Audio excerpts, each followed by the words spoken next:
Bryan, Deputy County Administrator for El Paso County, serving as proxy for Commissioner Williams. Yvonne Hernandez, Project Manager for Initiative Health.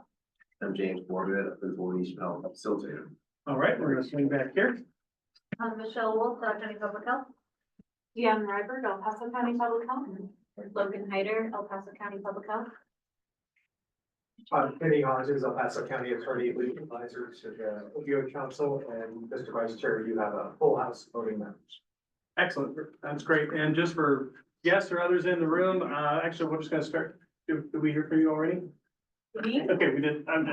Let's head on this side and then work our way through the gallery. Perfect. I'm Becca Barker. I'm the Public Health Analyst for the State of Colorado under the CDC Foundation.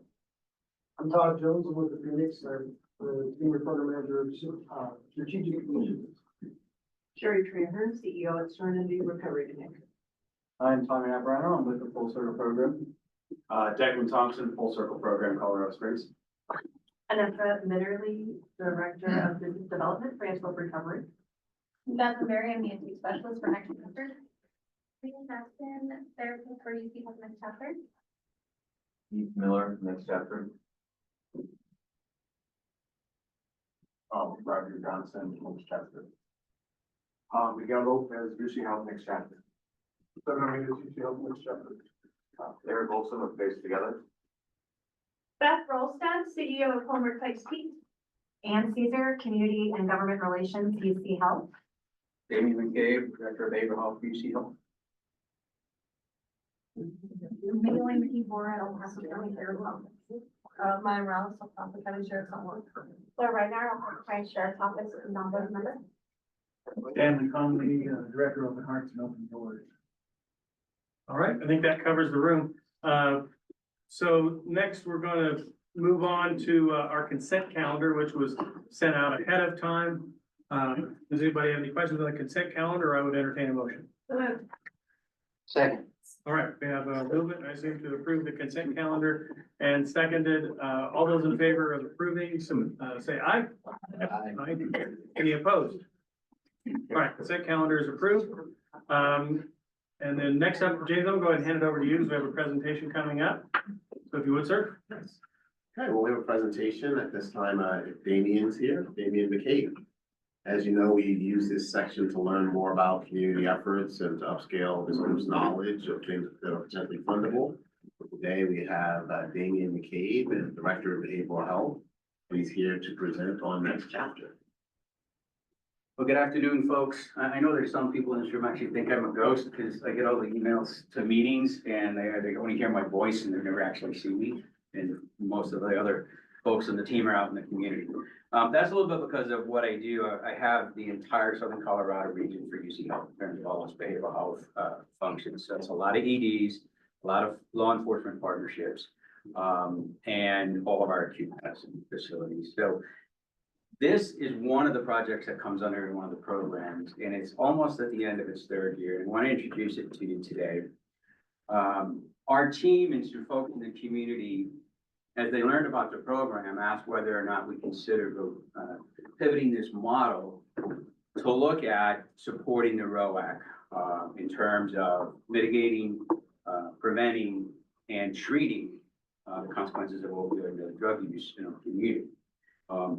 As we get through the model, you'll hear some terms and some language that don't really feel like traditional substance use intervention or substance use treatment. And that's because it's not. That's because there's innovation built in here. It leans forward. It's what we call an upstream approach. And we get into places, or we hope to get into places, that are far in advance of crises, so we don't spend the kinds of money that's necessary when something is a crisis. So, let's just jump in. Why did we think we could pivot and help? Here's the alignment against this house for the lower. Why veterans and their family members? And we are focused on veterans and their families members right now. But I would expect as we go through this, some of you will wonder, why not the rest of the community, right? The limitation right now is basically funding and the resources it would take to get out to the rest of the community. But the other part of why we focus on veterans, sorry, and some of you, Can you go back one? Yep. Some of you already know this. You don't need me to point this out. In the ROAX region, veterans and their family members of all ages across the lifespan make up about a third of our entire. We are unique in the state in terms of our density of veterans and their family members. The highest density in the state in El Paso and Teller County, right? So that's why our focus. But also because this program, its genesis was in El Paso County. And unfortunately, its genesis was in the number of deaths of our veterans. So the model. I like to use this metaphor. This is where we operate, upstream. If you think of life as a river, and all rivers go somewhere, right? Ultimately out to the sea. You can be in a very passive river, a big wide river, and you can see everything coming, and there's not a lot of disturbance, and you'll make your journey to the end. But you could be in a river like this, where there's rapids and waterfalls. And the metaphor here is pretty straightforward. When we think about folks that end up in addiction or in a psychiatric crisis, especially our veterans and our family members, our current system of care is here. We identify them, we intervene with them, and we treat them when they go over the waterfall. This is adverse encounters with law enforcement. This is very expensive deployments of fire trucks and ambulances. This is hours and hours in the emergency room. I don't know what the LOS and the ED is these days time, but you know, OD, 6-7 hours before we really get to make a decision about whether they're safe or not. Yeah, at least, yeah. Assuming there's no other physical injury or trauma, right? 6 or 7 hours. This is a lot of money, a lot of time, a lot of resources. When I think about the payroll, just the payroll alone that we put against this, it makes no sense that this is where we intervene. We want to be up here. We want to fill this stream with logs and rocks and opportunities to catch yourself or to have your family help you get caught up on some service that prevents you going into crisis. This is where prevention happens. And when it comes to substance use, especially substances like opiates, fentanyl, or even today our biggest sort of challenge in the community is kratom as a gateway to something worse, because people think kratom is cool and doesn't really harm anybody. Kratom is not caffeine. Is just it's the beginning process. I mean, it's into going over the waterfall. But we want to be up here. Why? Because it's cheaper. Because it's more effective. And because I will say today, I will use the word restorative over and over. Because if you catch yourself upstream, if you can get out of this flow, you can restore your life. You can restore your family. You can restore your beliefs. You can get back to work. You can get back to school. And you may never get here. But our models today deal with this or downstream. What happens after?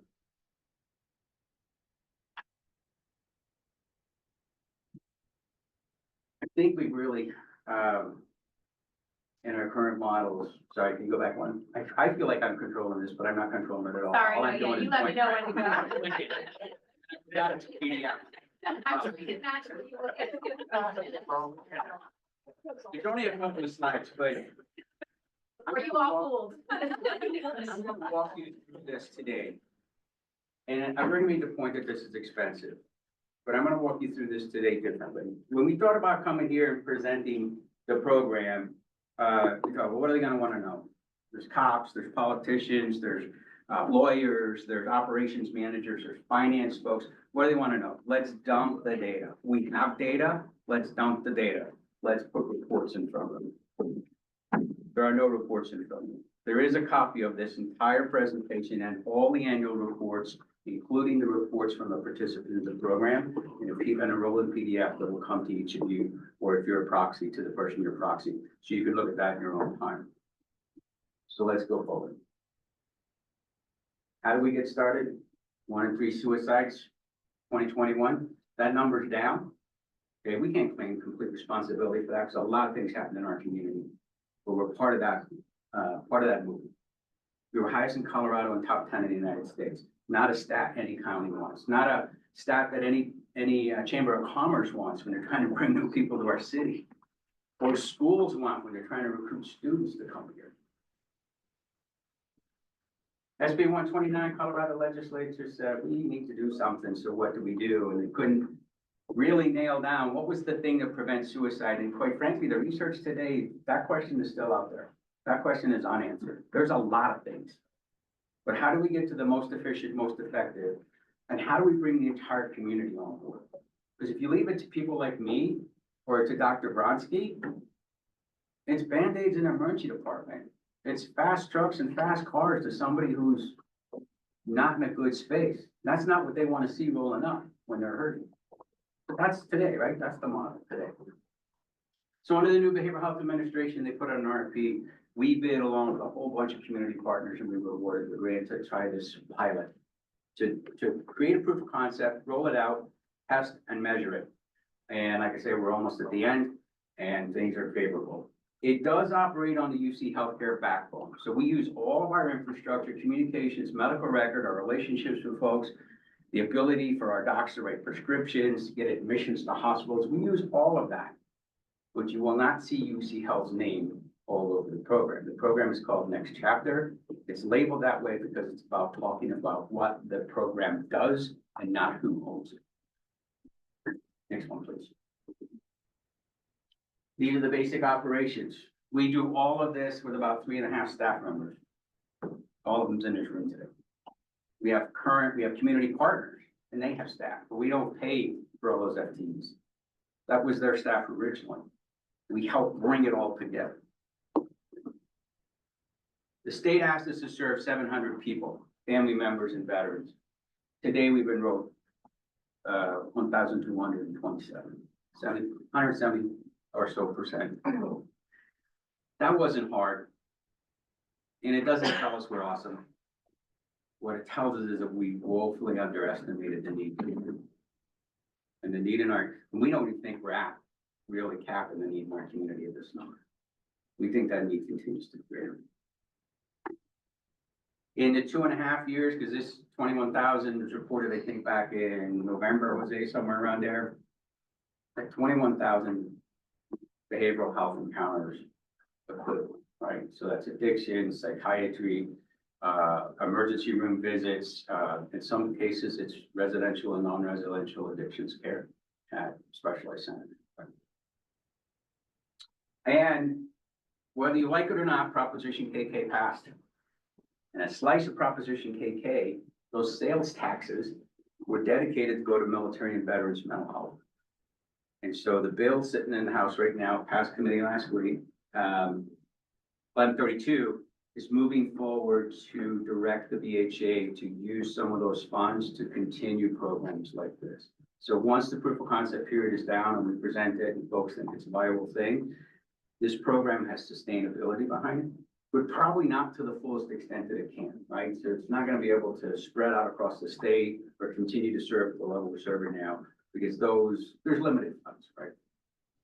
So, next slide. What's different about this program than all the other programs in town? What's different about this program than the next, recovery mentorship program or sober living house or any of the other programs? Well, from the outset, we built this program so that when folks came to it, they wouldn't feel like it was a mental health or a suicide prevention program. It's called Next Chapter. It's not called suicide prevention. Next Chapter is hopeful. Next chapter is not written. Your next chapter starts when you talk to us or tomorrow. You get to write it. It doesn't say suicide prevention. It doesn't say tomorrow you will live. It says tomorrow you get to write what the next part of your life is.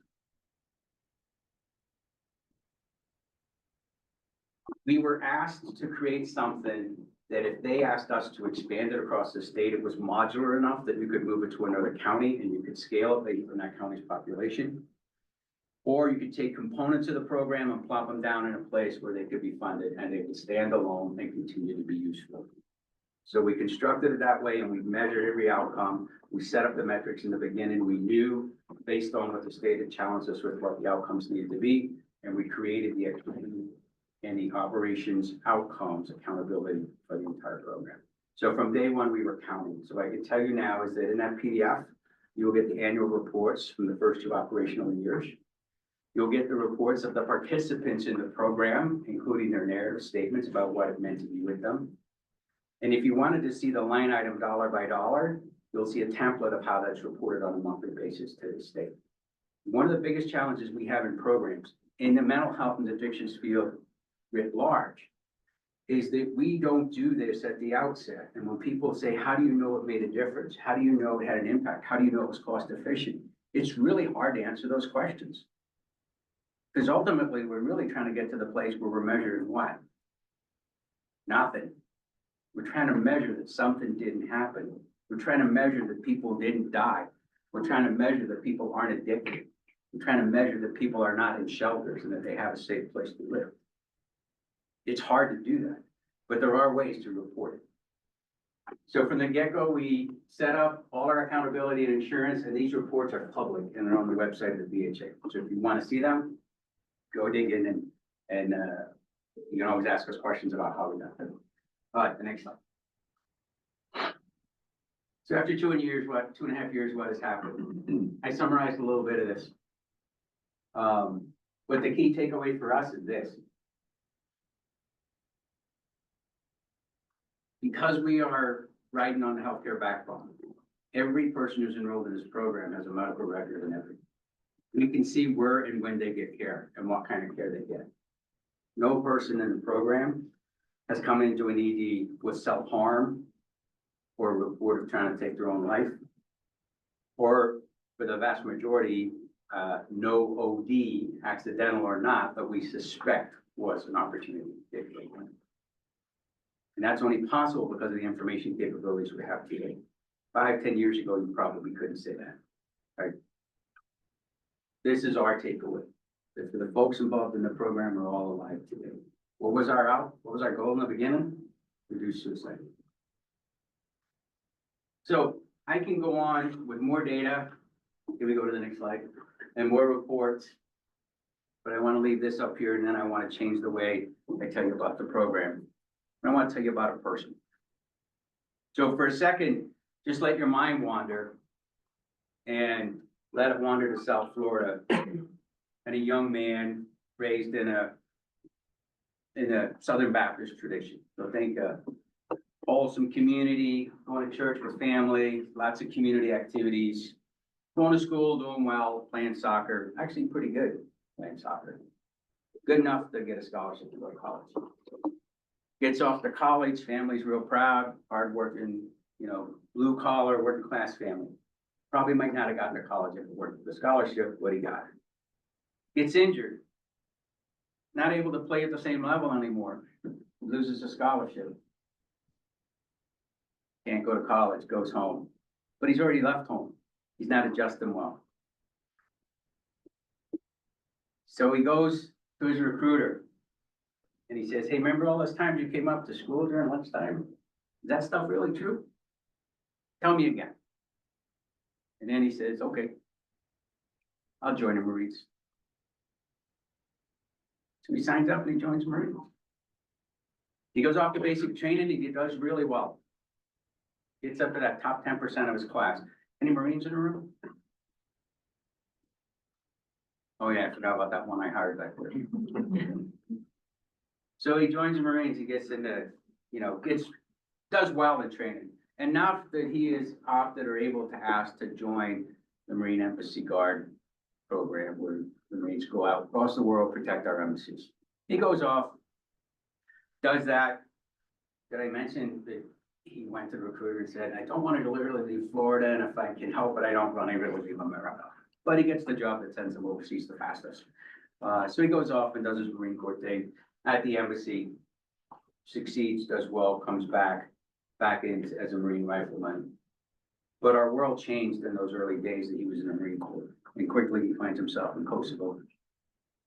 And after Kosovo, he finds himself in the Middle East. And after the Middle East, he finds himself in Afghanistan. And along the way, how many veterans we got in the room?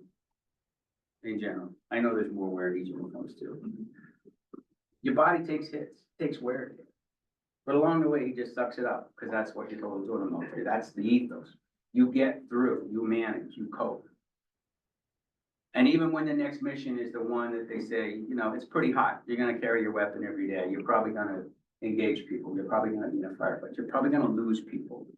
You might die, you may not come home. He charges on, because that's the ethos.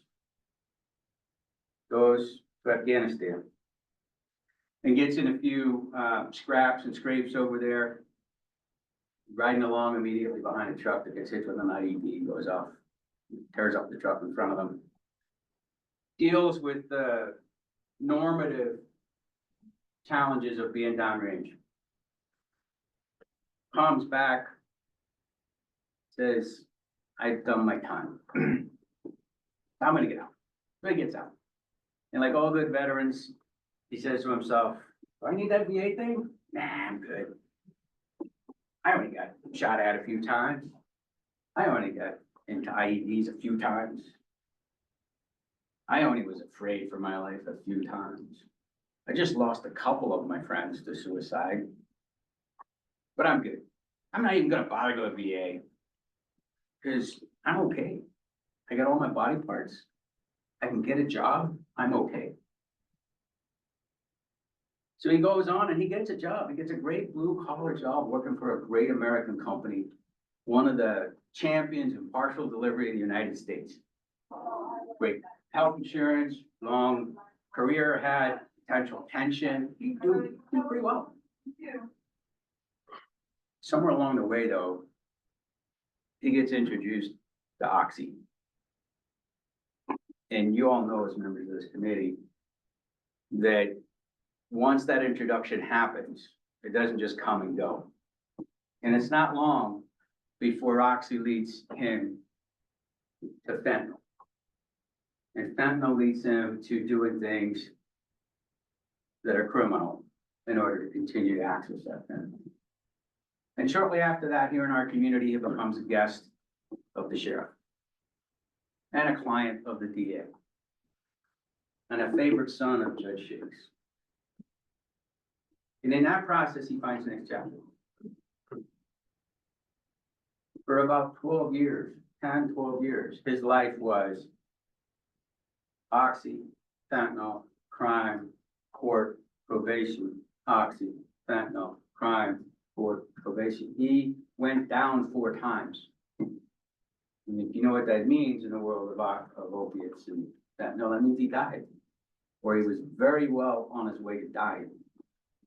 On 2 occasions, our great firefighter teams spent thousands of dollars saving his life. 2 other occasions, his neighbors and friends brought him back in a panic.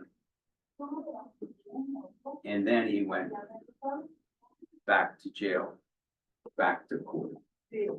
He was over the waterfall, using all of those services, consuming more taxes than most of us pay in a lifetime. But he is not atypical. This is what we're dealing with. Finds next chapter, and we have hard conversations with him, and he has hard conversations with Judge Shakes, and we get him to a place where he ends up going through a program that lasts the best part of a year. Not 30 days, not 60 days, not 3 weeks, best part of a year. A program that was restorative, not rehab. He was a veteran who served this country. He didn't need to be rehabbed from something. He needed to be restored back to who he was. A competent, capable person who had skills, who could lead. After about a year or so, he got to go before Judge Shakes again. He had to write an essay. Does everybody know how the process works? Judge Shakes has to come in and write an essay, basically like, this is what I did for 2 years. This is why I think you should help me out, Judge. And then Judge Shakes gets to decide, am I gonna dismiss these charges? Am I gonna create a lesser charge, something, right? He lives up to every challenge Judge Shakes put in front of him, including restoring his ability to parent his young son. Our DHS had to be in, our county DHS had to be involved. His kid had to go live with somebody else, another family member. I'm not telling you anything you don't already know. But what I am telling you is because of his year that he spent with us, today he's employed.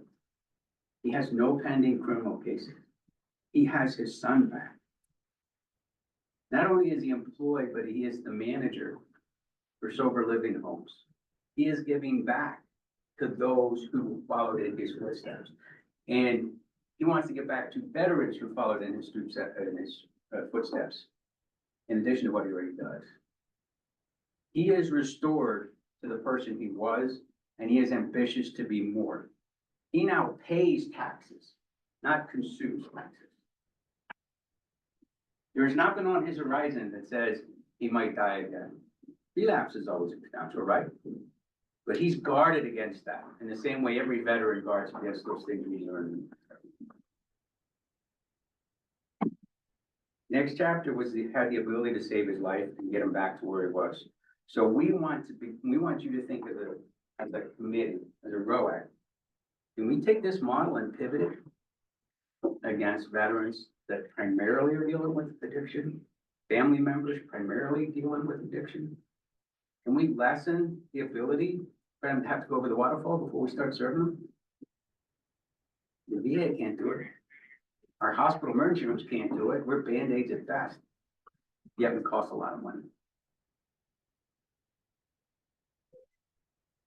I'm just stop there. Can we just go to, I think the last one's clarification. As I said, I can throw data at you all day. I can throw financials at you all day. I can throw clinical outcomes at you all day. But I think most of you can picture that person, a family member, a friend. My entire team are veterans who are clinicians. Half of them are licensed addiction counselors, and all of us have that lived experience. All of us. And based on the propensity in our community or the frequency of which these challenges happen in our community, I'm going to say about 70% of this room also has lived experience with family members or themselves or colleagues. This is us. So let me take any questions or clarification. Yeah, questions for Damien. I do have one, the last year, or maybe the year before last, you guys were a participant in the Teller County Suicide Symposium, that went on up there. I noticed just in the information that you put out today, it says El Paso County, but what's the status of the services that you provide outside of El Paso County? Are you reaching up to Teller yet, or what? Yeah, so great question. El Paso County is only up there because it was the genesis of the program. So from that time, pretty quickly after we started El Paso County, the state asked us to move to Teller. So we actually serve all of Teller and have been ever since that time. If you're interested in what our participation rate by way of numbers, we could get that for you directly. Right, Jose, we can answer. We can tell you what the impact is up there. Yeah. Morbidities. That would be helpful. And do you guys feel like that the word is getting out about your services in Teller County? I know obviously we have only one BSO, but she's super active.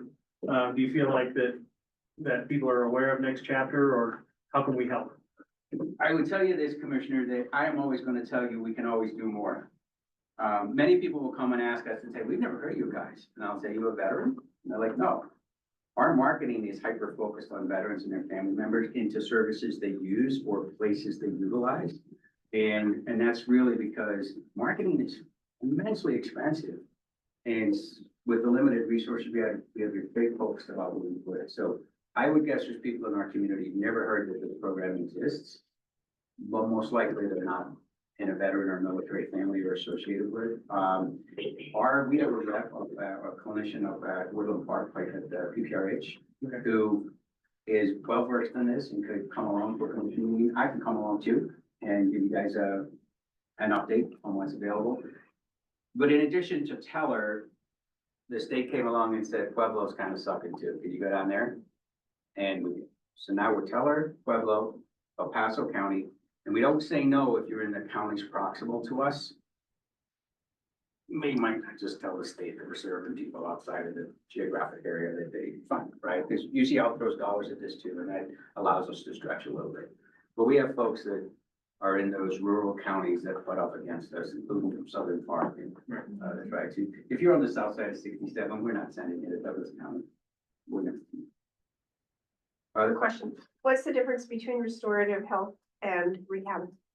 I think that the piece I mentioned earlier, and I'm glad you asked to give me an opportunity to foot stomp that. when folks come to us for this next chapter concept, we start with, what do you need today? You may be sucking down fentanyl all day long, but what you need today is resolution in getting your spouse not to kick you out of the house. Okay, because that means you're gonna be homeless. So what do we need to help you, right? But that's the beginning of a pathway where we ask you, what do you want, where do you wanna be when you're sober? Where do you wanna be when you're back to who you were? Is it work? Is it school? Is it family? You want your kids back? You want to rebuild that relationship with your parents, with your siblings? You want to be able to grieve losses in your life?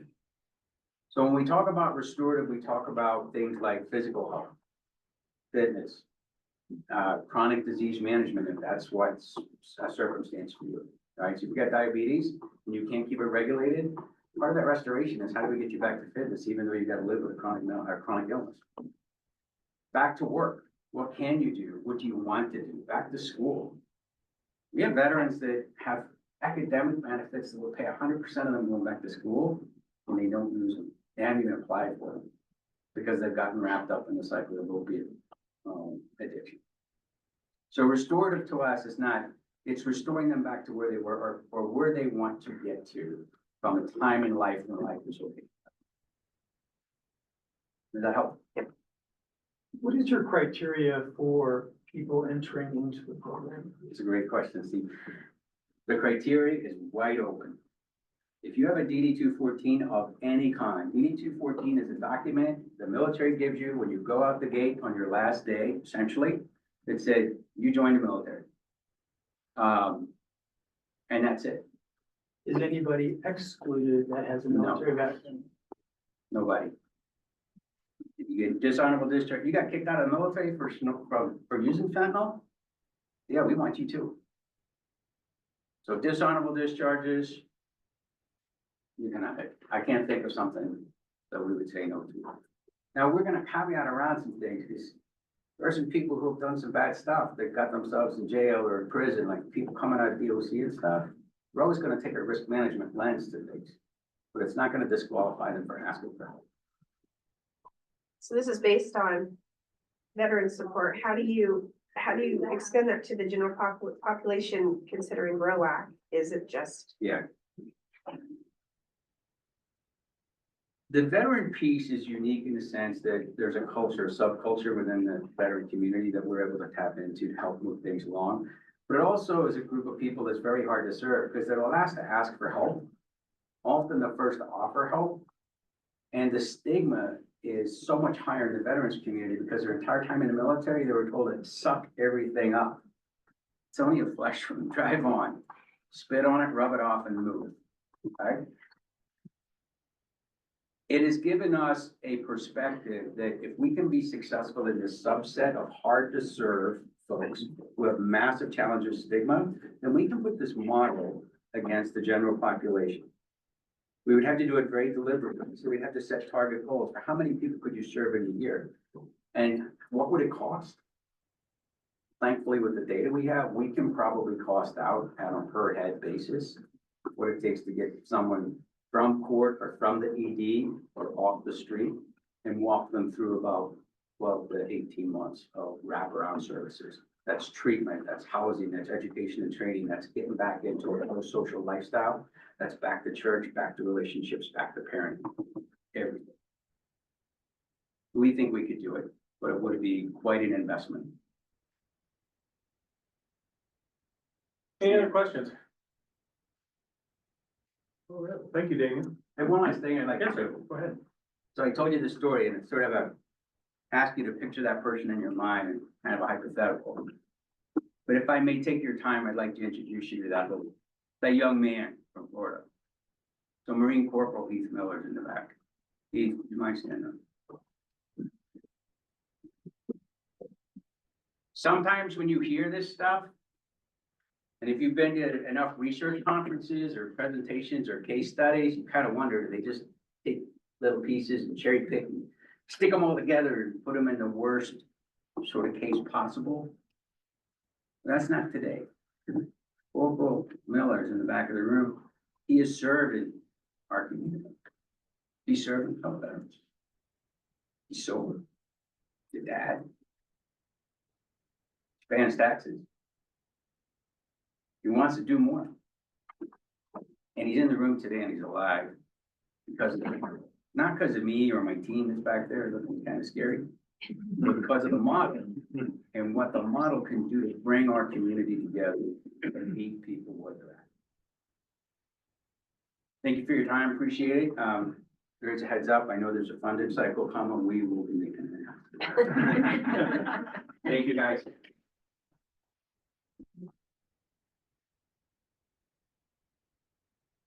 All right, next thing we have on our agenda,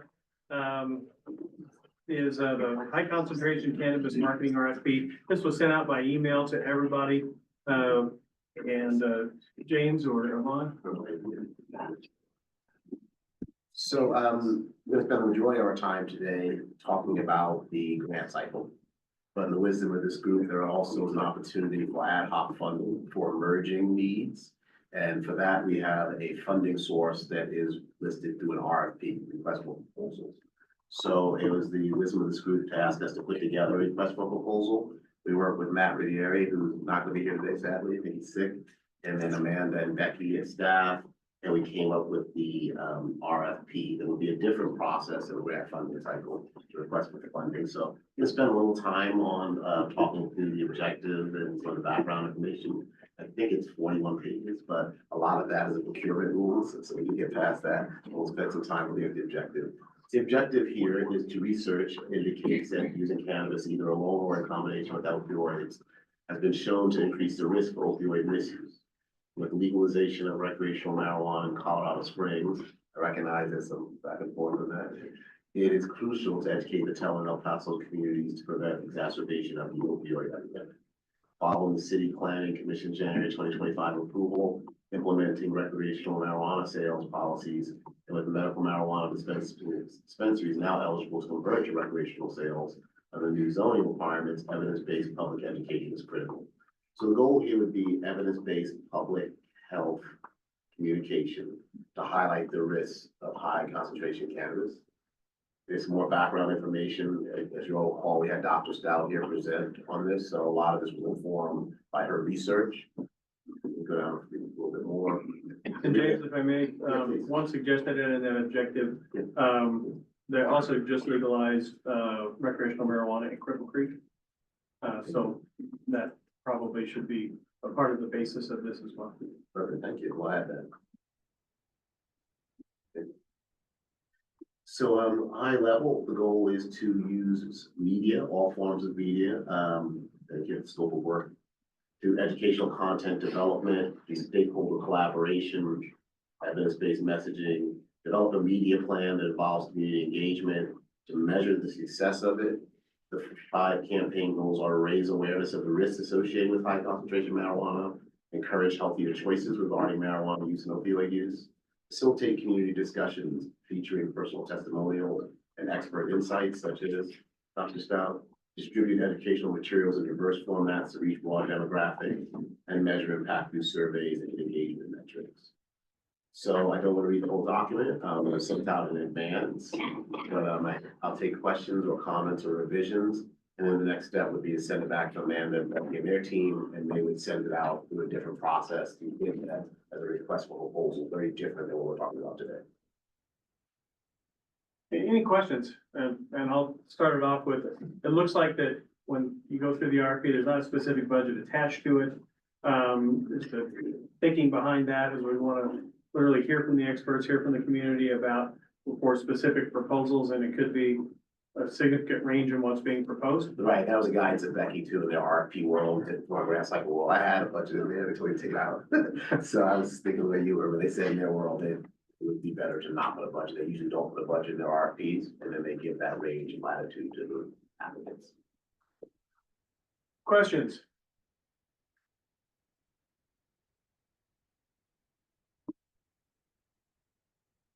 Yeah, I thought it was a real good job with a lot, but obviously the last 20 pages is probably pretty standard stuff. What are you seeking then today? Are you seeking an approval to go back to them? What Yeah. What is your action that you're looking for? Thank you. I guess one thing is it's been hard to keep up with the back and forth in Colorado, what's happened in Colorado Springs with regulations. So it passed and it's no longer.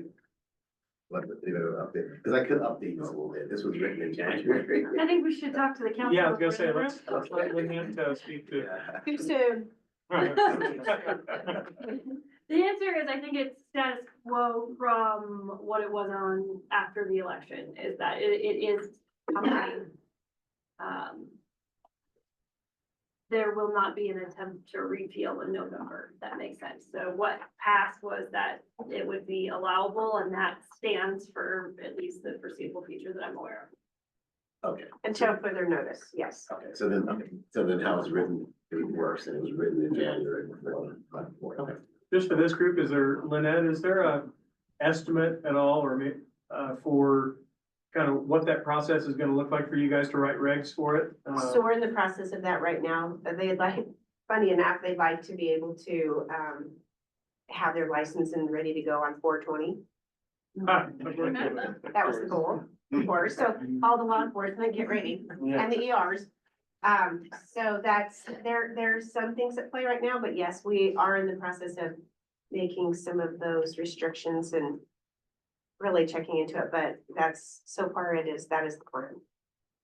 I Thank think you. there's 90 shops that have applied. I mean, they're just the medical, but I believe around 90 license available. Okay, If something doesn't happen between now and then. Good, but for now, we'll just go with that. okay, thank you. So with that, so we're seeking an approval on the RFP to go back, for publishing. Correct, with your amendment related to approval. Gary? I just have a quick question. Yes. So, I mean, I think in light of this especially, it would be great if we could move this along quickly so that it's rolling out at the same time that the availability is increasing in the area. So I assume we need a motion. Looking for a motion. Okay, so moved. Second. All right, we have a motion and a second to approve the draft RFP as amended. Any other discussion on this? Just one point. Yes, sir, James. So the date on this shows that in Denver and the corridor, where you have recreational marijuana, that cannabis is worth a lot higher. Colorado Springs has a lower than state average, and that's, you don't have recreational. So that would further aggravates the need to highlight the prevention side of it. So access leads to, okay, just checking. All right, any other discussion? Yes, Lynette? Common Sense Institute just came out with a report. Is it out? I believe it is, showing. I believe it's out. I know it was coming out. I will check right now. We should probably get that around too, because it does show the difference, the study, they've done over a study of the states that have. And it is well, it shouldn't be shocking, but it verified everything we were talking about this. And so I think we should get that report out too. I have it. But I don't know if they released it. But it's about the states, especially Colorado, that what's happened since they've legalized the high potency of THC. Right, and from the presentation that we got, last meeting, about specifically the risk factors and also the risk parts of our populace in regards to high potency THC, especially in youth. Do we need at all for that to be drawn out a little bit in this? Or are we just assuming that those that are out there will understand the audience, understand the risk factors, and that they'll be coming back with ways to specifically address those areas where there's the highest risk of, cannabis-induced psychosis and other significant behavioral health risks from this? Yeah, if you scroll up, I think we did a good job of highlighting that it needs to be data driven and driven based on where the largest impact could be, and where the greatest need is, and tied to, input output. So this is, should be a research driven media campaign, not the usual one size fits all. Any other questions or discussion? All right, hearing none, all those in favor of approving the RFP as amended, say aye. Right. Aye. Any opposed? All right, we have that approved. We'll go back to staff. And we do have a break on the schedule if anybody wants one. Seems like we just started, usually we push through. Everybody okay with pushing through? Let's go. All right, we're pushing through. All right, James, we're gonna move on to the items under the strategic planning head. Yeah, so this is, after a lot of planning, and a lot of work related to getting the infrastructure in place, the website, the new way of looking at the grants. I think we're finally at the point now where we're gonna spend the majority of this council's time looking at grants, voting on grants, having interviews with the potential applicants. So in some respects, it's a kind of exciting time to kind of hone in on the core purpose of this, which is to put the funding into the community. I think when we met last, we had one applicant, I think, and we were pretty nervous, but as expected, particularly on the last day, we ended up with 35 applicants, and that was in the month since we met. And it's kind of usually that way, and the majority of them applied the 31st because it takes a lot of work to put in these applications. I have them here, about 190 pages of fun reading, and we're gonna go through them now at a high level, and then my ask is that we continue to spend time reading them in future meetings. I was hoping to maybe even schedule a separate webinar for those proxies to make sure that they understand the rules, especially new proxies. I see some new proxies and voting members. So I'm gonna take that offline, work with Amanda and schedule a webinar to remind us kind of how the process works and some of the rules that you didn't get before you sit at the table. So next slide. So a little bit of background. So we looked at this information, lots of ways that people review grant applications. Here's one logic model that allows you to think about it a certain way. And it's tied to inputs, outputs, short-term and long-term outcomes. So to make it simple, the inputs would be the staff, the expertise, the evidence-based interventions that a potential awardee is using. The outputs is the number of people served, how many people were trained, or the treatment they have in place. The short-term goals are generally tied to reduced, increased access or improved knowledge if there's a campaign. Then the long-term goals would be reduced opioid overdose deaths, sustained recovery, and maybe even some policy changes. So that's kind of the framework for reviewing the application. As we recall, we all agreed that this was the way to view them, the scoring criteria. So we had alignment, the criteria would be alignment with the scope of work that this council has identified, organizational experience, cost proposal, project sustainability, and evaluation of their metrics. How do they show success? They're each weighted differently with the alignment to the scope of the work this council chose, having the highest weight. Organizational experience is only 10% weight. The hope there was that we would give new organizations a shot, community-based organizations an opportunity to try something new and distinct, particularly youth groups. Cost proposal was ranked at 10, project sustainability at 25%, and then evaluation, their metrics showing effect of 25%. So this is provisional scoring. My only job was to give it a first pass and to look at it and to group them in the different sections. I'm not a voting member, I'm not a decider. That's for this council, but I wanted to make it somewhat more organized and easier for you to review as we continue down this process. Can I get some clarification Yes, on the alignment of the scope of work, the number one that you had? yes, You said there was 36 applicants? 35. 35, of those 35, do they all align with the scope of work? Have you already done that? Is that something you're going to do? Am I jumping way ahead of you? No, great question. It's a good segue to my next slide. Slide. It's a good segue. I'll put it in the parking lot and come back here. Two slides ahead of me. But here it is, actually. Scope of work. Okay. So they had to apply through one of these scopes of work. Okay, So that's how we forced them into ensuring that it was aligned with what this council said. And if they're not aligned with this, then they couldn't apply. Now, I will say that, some groups tried to say they were in all 5 sections, or in 2 sections. So I think one thing that is alerting is it will put a little bit more adamancy around selecting one. So what we did was if they put whatever they chose as the first is where we categorized them. And then 99% of the time, it was only that one group, and the other ones were kind of trying to pivot in different sections. So that's how we answer that question. Go to the next slide. So now what we're gonna do is go through the different categories. Go back one more, I'm sorry. So as you recall, youth prevention is a strong category, and we had in that section, we had 8 different applicants. For the community prevention and education and awareness section, we had 9 different applicants. For the MAT and MOUD section, we had 4 different applicants. And then for the recovery supports and transitions, we had 14 applicants. And there were 2 applicants that were in the family advocate section, but in every case, they put family advocates as the secondary choice too. So that's the breakdown. Go to the next slide. So what we did now is rank the top 3 based on the scoring metrics, and that's what this group will look at as we have future voting. You'll look back at how they're ranked and you'll say, well, I think this, and we'll make a decision, a final decision. This is just provisional ranking, as I said. There were only 4 in this section, so what we did was we looked at all 4, we'll go through them one by one. And then we'll, at the end, decide which ones we think we want to advance potentially to an interview stage, or if we want to continue to review the applications. Given there's only 4 in this group, if one could say, let's bring all 4 to the next meeting, and let's hear from all 4, and then we could vote right after that. So these are the top 3, and their scores were, the numbers that are listed there. So I want to go through all 4 of them, and then at the end of each section, each category, I will open it up for dialogue before we move to the next category. So we'll go to youth section next. So, for this one is Rocky Mountain Clinics in Portlight. So Portlight Health wants a continued support for outpatient withdrawal management services and enhanced treatment services. The program will provide outpatient withdrawal management treatment services for patients with opioid, alcohol use disorders, and all polysubstance disorders.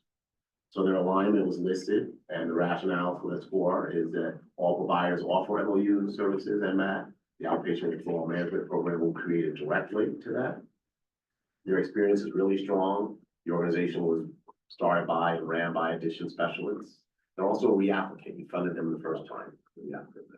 And one question I had, James, before we move on to these, after we did our first round of funding that we did, just through learning and then going to the state conference, the Attorney General's office put out, I don't want to call it a directive, but a desire that this funding that we have be used for new, potentially new programs, new efforts to address the opioid crisis, and not so much to continue to prop up that which we already have.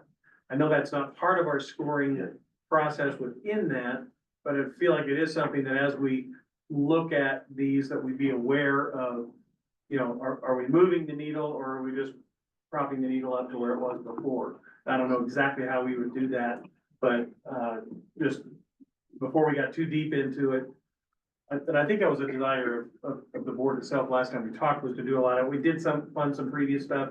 That was, that was in existence, that was kind of to help them keep open and to help them keep going, but you probably get where I'm going. Yeah, I think that's, the scoring, the rubric is directional guidance. I think what we did last time, this group, was it looked at, we had certain scores, and then we went deeper. We asked the questions you're asking now, and others. We had personal knowledge. We had the interviews. So I think this is just directional guidance, but final voting before awarded funding, we should look at aspects like that. I also think that if you look at the way we did it, so that it's 1 through 5, and it's weighted a certain way. So the alignment is 1 through 5, but when you weight it 30%, it goes up to 150. The experience is 1 through 5, but that's rated to 10%, so it only adds a 50 points. So in this regard, it opens it up a little bit more fairly to newer organizations that haven't been around historically. So that's kind of built into the model. Okay, thank you. So that cost proposal is well allocated in 3 main areas: staff operating, modified direct costs, awarded previous funding, healthcare partners outreach, and private insurance billing. So they've got funding from different sources, sustainability, and they clearly define how they will measure program success and patient outcomes. So again, I'll go through all 4, then we can open up for discussion. The next one, City of Colorado Springs. They have 2 applications. So the City of Colorado Springs Fire Department, the Community and Public Health Division, have support for ongoing targeted opioid response and medication assisted treatment. Their alignment was to continue pre-existing program for targeted opioid treatment. Their experience has prior success in similar work, and the details on the expertise of the staff and the program. The program's already up and running, and it would just need to continue funding. The cost proposal, the budget was a little unclear. I'll pause here for a moment, because one thing I did notice is that a wide variety in grant writing skills, and I think the interviews can be the great equalizer. I don't think we should inordinately highlight someone with a great grant write at the expense of a great program. So the interviews are really important as well. The sustainability, sustain previous funding, they seek diverse funds, and then the evaluation of the their evaluation metrics. There was a detailed timeline with some metrics on how to track community served through various efforts. So they're ranked number 2, the third one. Also, Turning Points, their project is reading 16 that combines behavioral health therapy and medications, such as Vivitrol, Suboxone, Sublocade, to treat substance use disorder. Again, their treatment was aligned at perfect score 150 out of 150. The experience was high, enhancing pre-existing services. The cost proposal was very detailed with clear descriptions. They had a high level of sustainability, given that they have multiple sources of funding. The evaluation proposal could have been a little stronger.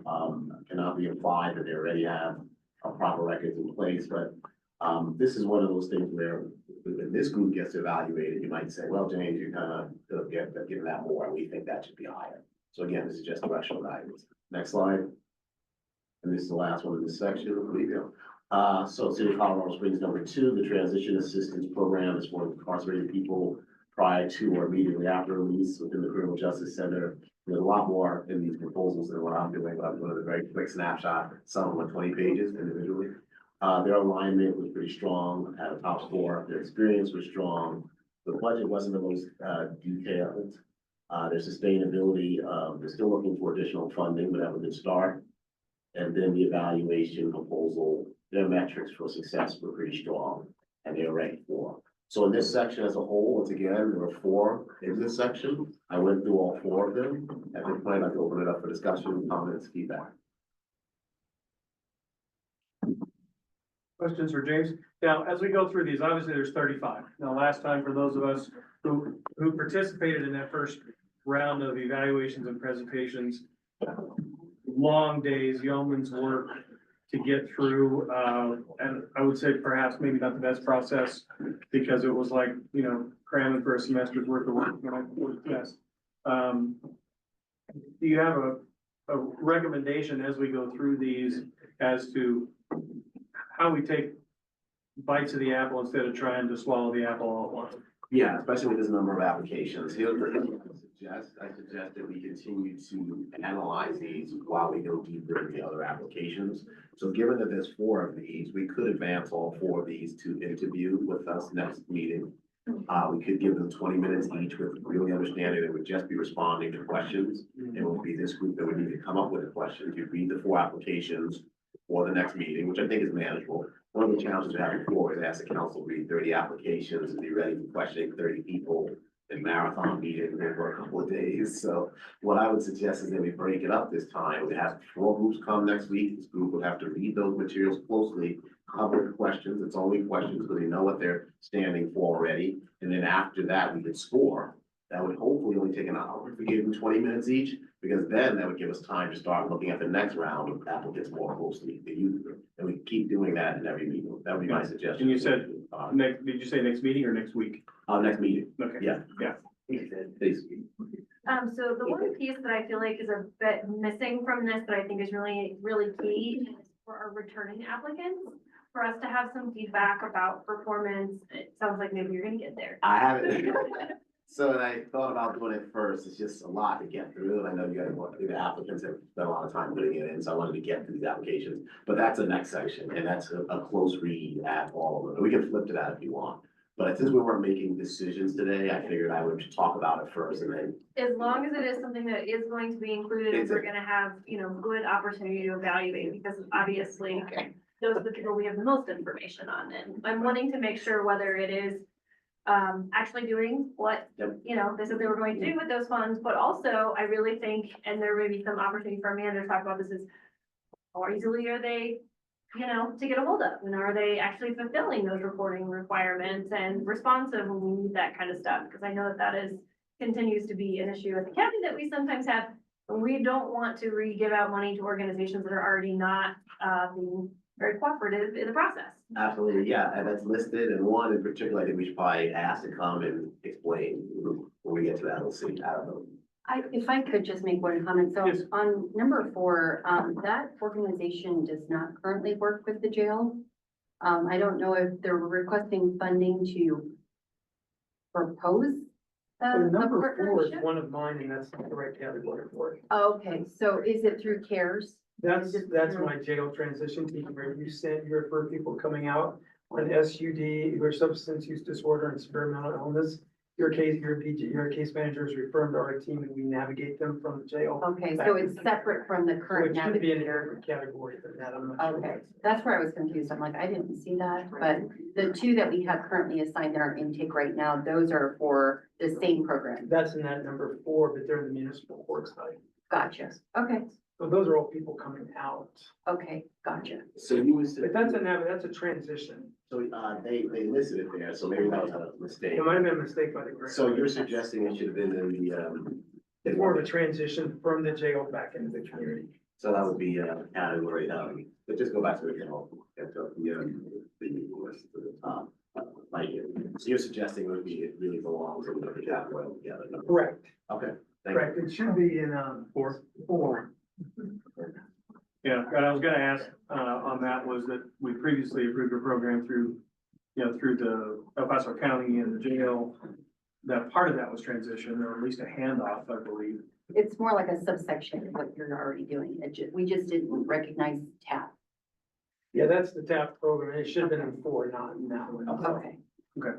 Thank you for that. Okay, so with that in mind. If it was, we're talking about the other one, number 1, an interesting thing, and I don't think anyone else is in this spot. Our grant actually ends at the end of this year, but the only window that I was aware of, and I was instructed to go ahead and apply now, and that's actually for money for next year in January. So that's kind of an oddity with that one, and I don't know how you want to handle it. We have a second period, right? And that's halfway through the year. Yeah, I mean, it really depends on when the funding comes to the money. Well, I was instructed to put it in now because there was no surety that there'd be one later. Gotcha. So my other one, I have money to the end of this year. So if there's another grant period, you can push that one back. We have deadlines for July 31st is the second one. Yeah, I thought it was pretty clear on the website. Yeah, that it is. This might be a bad question, so maybe we can put that, yeah. From Ann about. Yeah, because if there are any of these that are seeking funding beyond that, it may or may not be appropriate for them to be in this round versus the next round. Yeah. Kind of let you guys help. guide us Yeah, on and that. I wouldn't blame you for doing what you did, but I think in the background, we can kind of. Yeah. figure out what makes sense. Just make it- Thank you, that's all. It's helpful for you when you decide what you want to do. Yeah. In a way, it might have just gone to 2. Other questions or comments? It doesn't look like it. So on these three, are you looking just for a request from the board to move these forward to the next meeting? To move them to the next meeting where they would be requested, we would communicate to them, we would ask them to come and present, we would interact with this group to make sure there were questions in advance that we were determined, and then this group could ask questions at that time. And we'd like to limit it to 20 minutes each because we have a large amount of writing from each of them, so it would just be the question and answer time. Okay.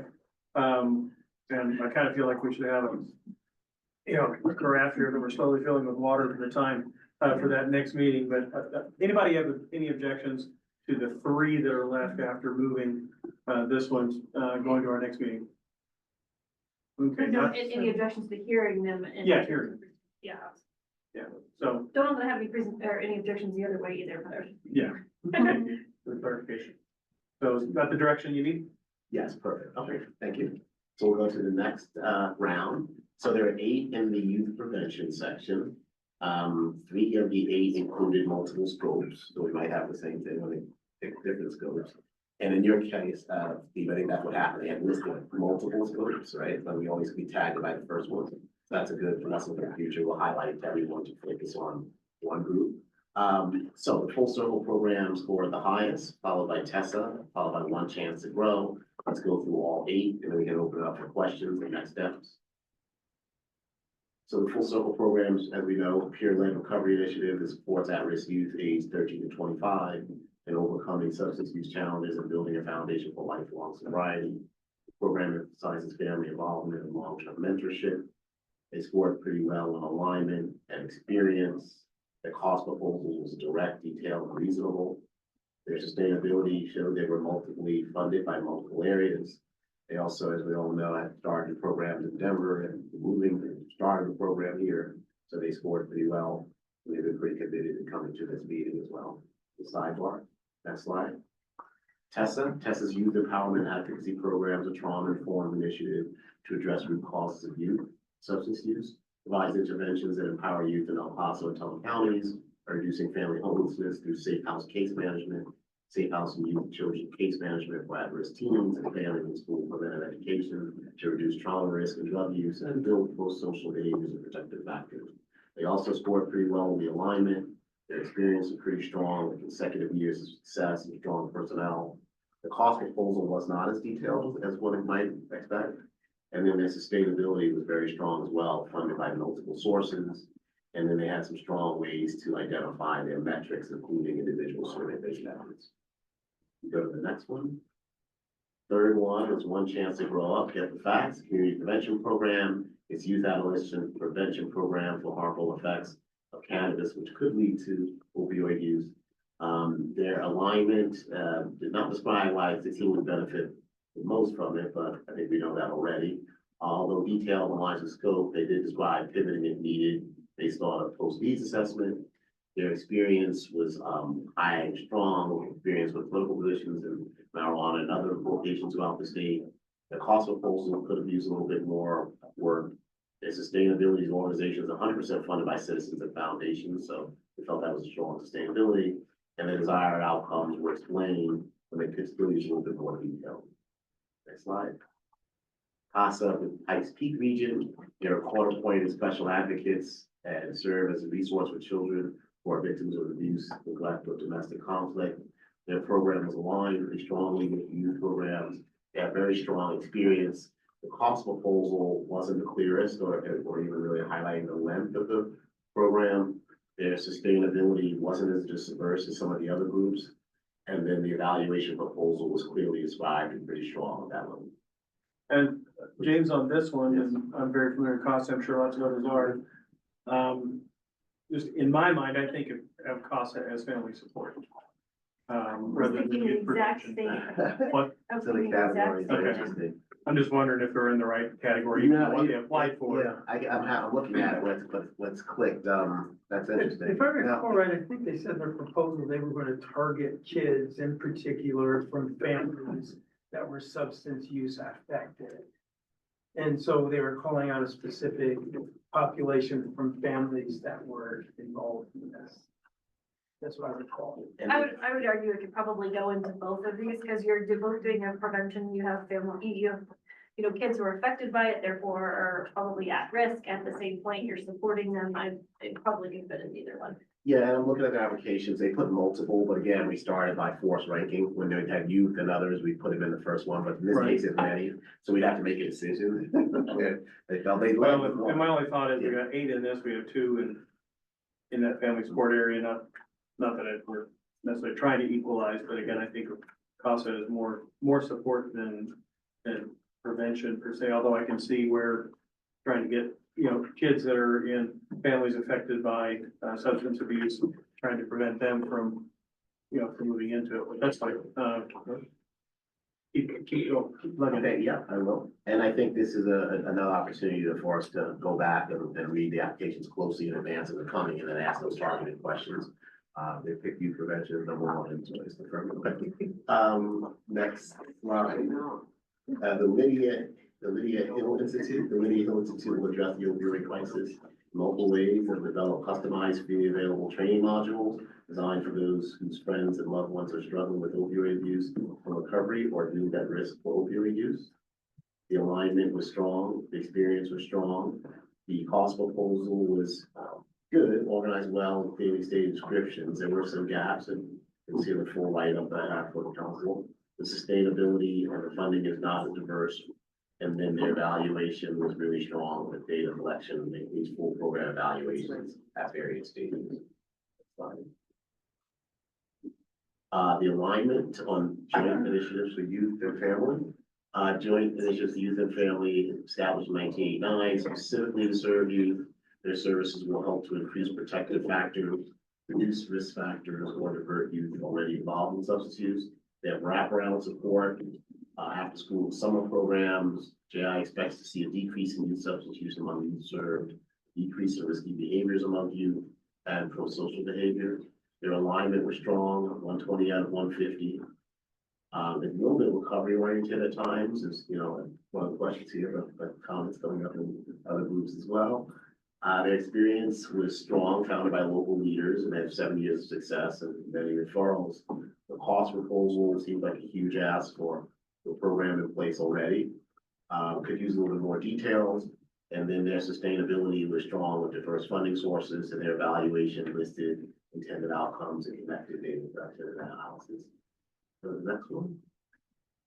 There's one more to go after this, Mary Academy, they're proposing funding for their school shooting sports program that teaches gun safety and marksmanship skills, life skills, emotional control, goal setting, citizenship, sportsmanship, and responsibility. Youth prevention of opioid use is a distal outcome of school sports program. Cannot necessarily be directly linked, so their alignment was scored a little bit lower.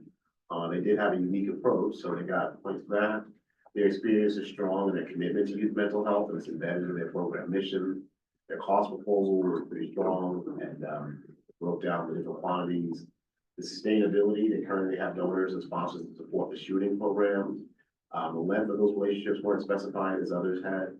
And then the evaluation of their proposal basically was, how is this in final overstatement? Proposal mentioned youth engagement, but not related to prevention of drug use. So I think that's the evaluation, and it wasn't clear on how they evaluate this program, but it's a new component, so I think they get a little praise for that.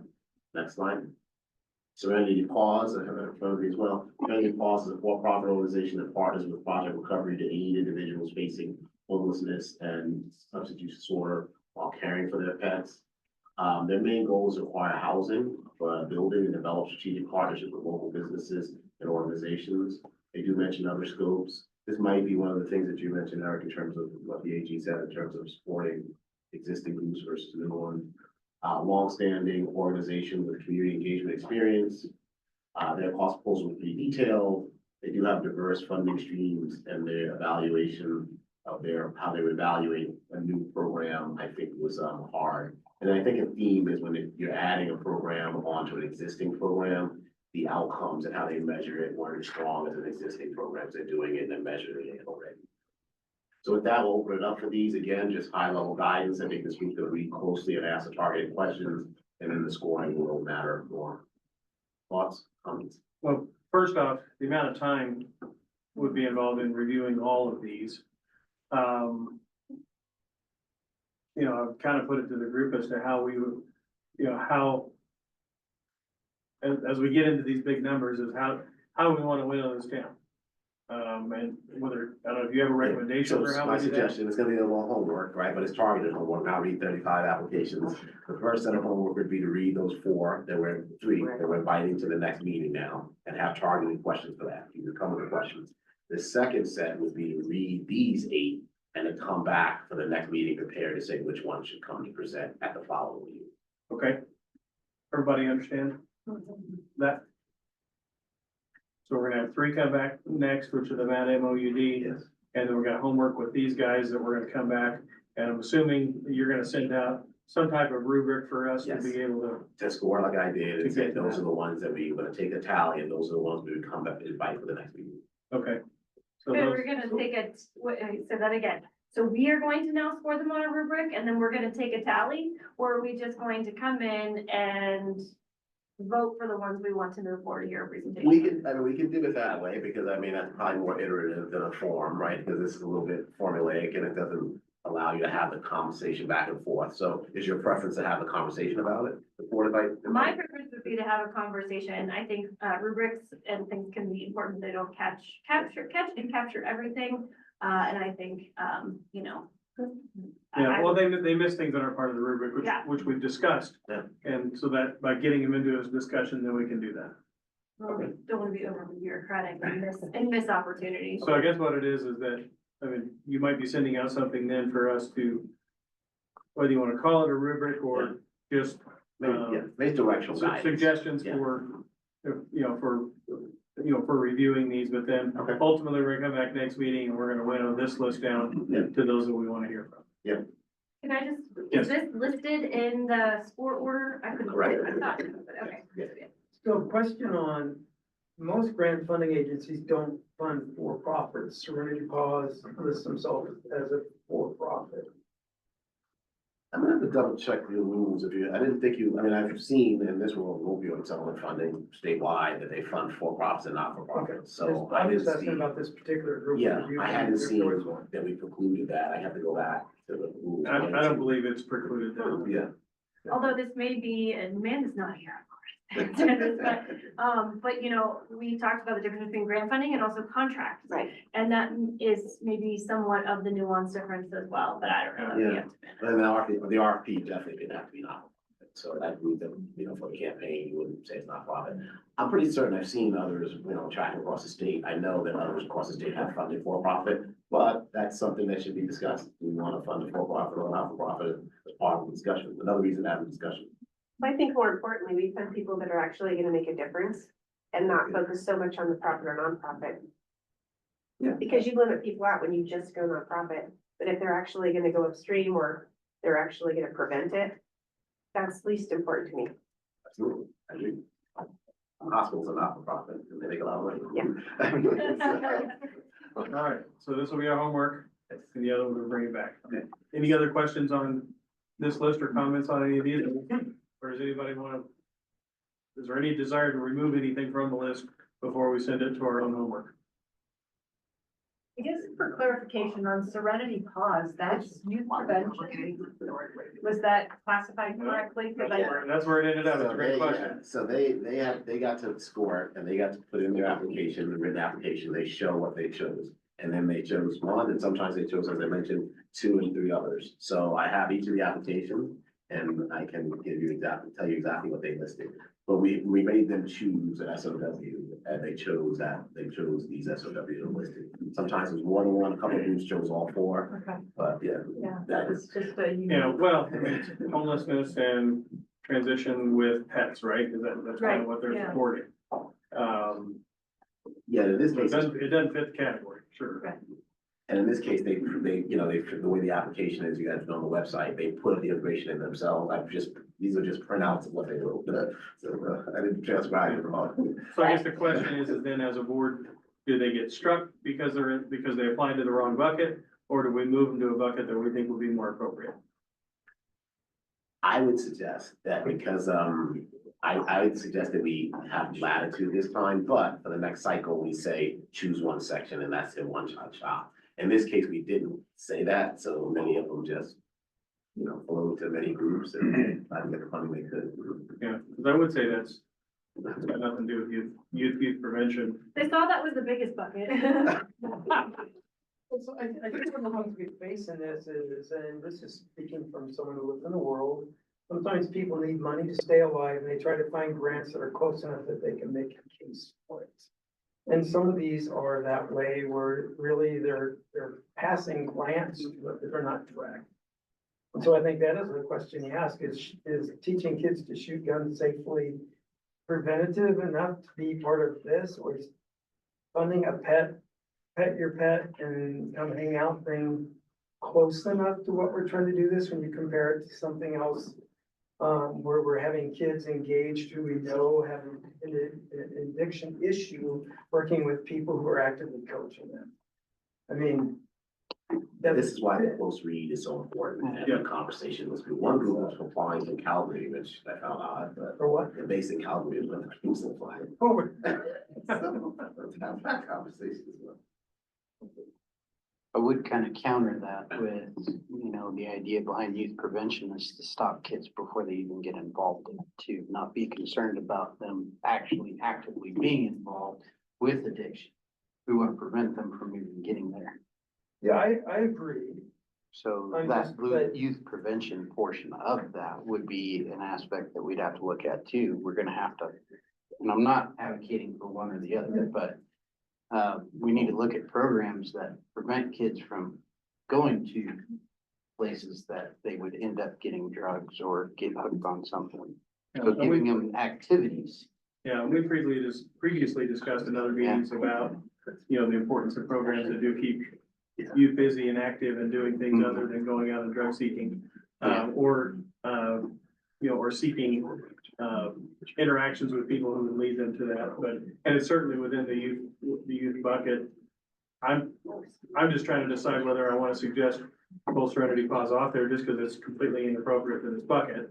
Or, I mean, that's more transition family support than anything, I guess. Yeah. My base take without knowing any more about what they're proposing is that we move it to a more appropriate bucket from its appearance, and you're the ones that have reviewed it, but it seems like it'd be more appropriate into transition or family support. What's your opinion? I think that, Because otherwise I just. I think we're gonna talk about them next week. I think everybody has a chance to read it more closely, and then we can make that decision then. Because I think the way this is teeing up, the next two are the biggest two, and we're not even gonna talk about those next week. We're not gonna talk about that till the following week, so they would still have time to be pushed to the other sections. Fair enough. Okay, Okay, all so right. the next two, are the, I'm just gonna go, so they're 9 and 14. Let me just go to the summary review section. Go to it, so go down a few slides. Go. So my thought is in the next meeting, go back. Oh, no, sorry. So this is how the scoring teed up, both provisional scoring. And within the document, it highlights how. I think this and the 14, they're very close to each other. I mean, there's a matter of 10, 12 points between some of these, so it's really, this is when this group is gonna have some real difficult conversations. This one and the next one, 14 different groups. And I think that we hit our stride after doing the first 3 and then the youth ones, and then these are where some difficult points have to be made. Really some great programs. Then you go to the next one.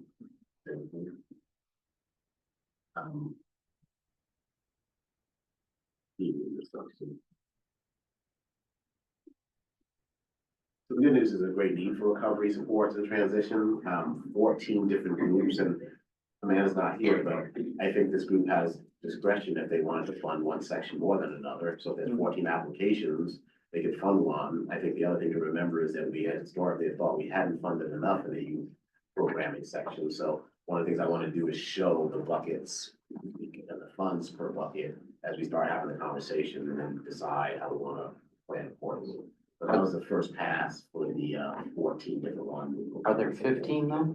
Cause I think he's got. Oh, yeah, you're right, thank you. 15. All right. 15 now.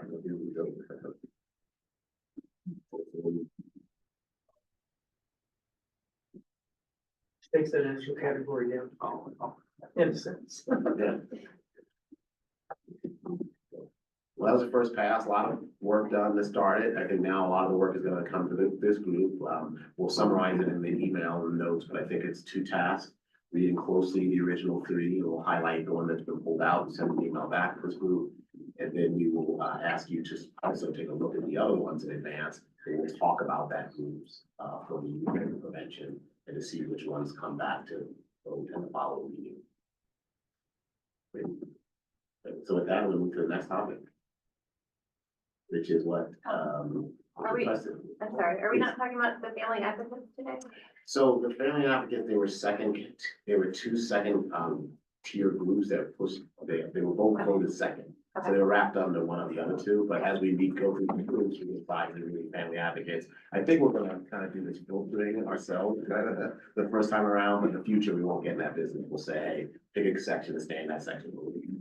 And for our applicants, are we gonna, now that we've kind of established when we're gonna be doing these, will we be communicating back to them so that they'll more fully understand what our schedule is for review? Yes, I think one group did apply late, if that's your question. So one group did apply after the January 31st deadline. Oh, but you're talking about when, I'm sorry, you're talking about when, yeah, moving Communicating forward. with them about our process, Correct. so they're not sitting on pins and needles, well, these were considered, but we haven't even presented yet. and- Absolutely, yeah. So we have a. People get angry. Yeah, exactly. I mean, Oh, I being see. transparent and communicating well with applicants Yeah, is gonna keep them less frustrated. yes. And we heard back from, the community health partners, I think, that kind of early on, there was a lot of confusion. We just want to eliminate confusion. Thank you, I missed your point. Your point is that if some people are interviewing next week, the others might think they didn't get awarded or what's happening. So I can communicate to all 31 of them, 35 of them. We have their emails, they all applied. We have communicated to them that we received their applications. So the next step will be highlighting our process. Then. Thank you. Okay. Okay, so this is the awardee reporting. So we awarded 13 and the first cycle. That's been awarded so far. So I wanted to walk through the amounts they were awarded, remind us the scope of work. Those are the funding amount. None of this should be a surprise to this group, and that's the total amount that was funded. They had very complicated quarterly reportings that we are still making sense of per group. The new way would be a lot more consolidated, and we'd be able to compare the groups apples to apples. But these are the sections that we had, and they all kind of made up their own metrics that we're all trying to make sense of. But holding them accountable to their own metrics, the reporting template we sent out, we tailored a reporting template to each funded organization because there wasn't anything in advance. This new group that was funded would have metrics in advance that they know that they're asked to kind of tally on our behalf. The data collections organizations sent information to NECIAM for their data. We are going to continue to get other data from them in March, in June, in September, and December. Let's talk about what we found. Next slide. For the reports of the reapplicants. So, so here I'm gonna go through one by one the reapplicants and pause me anywhere along the line. So the key purposes, their goal was the key purposes to help people recover through peer coaching and transitioning support. Some of the key achievements they highlighted, the tele-county engagement increased from 27% to 39%, a 25% increase. 100% of the coaching sessions provided at no cost. 67% of peer coaching members engaged for 90+ days. 7 referral partners established in the region, which is their goal too. Some of the areas that we identified for improvement was they didn't hire the addiction wellness coach. The second bullet is engagement in Region 16 was below the target 33 versus the goal of 80. And there was a slight decline in services in Q3 to Q4 holidays in that period, so they can't hold accountable for that. And some of the key metrics that they had is that the coaching sessions were 141 to 140. The tele-county engagements were identified earlier from 27% to 39%. The peer retention, which is a really strong, important measure of the metric, the peer retention went from 61% to 67%. Their next steps would be that they would expand outreach in Region 16 and assess their staffing needs. Next slide. Homework Pikes Peak, their quarterly reports. So their APP street outreach, their daily outreach, and their ride-alongs were maintained. They had 247 measurable encounters in Q4. The 46 individuals used referrals. There's a decline in outreach of clients from Q3 to Q4 again, holidays likely. They had fewer ride-alongs in Q3 to Q4.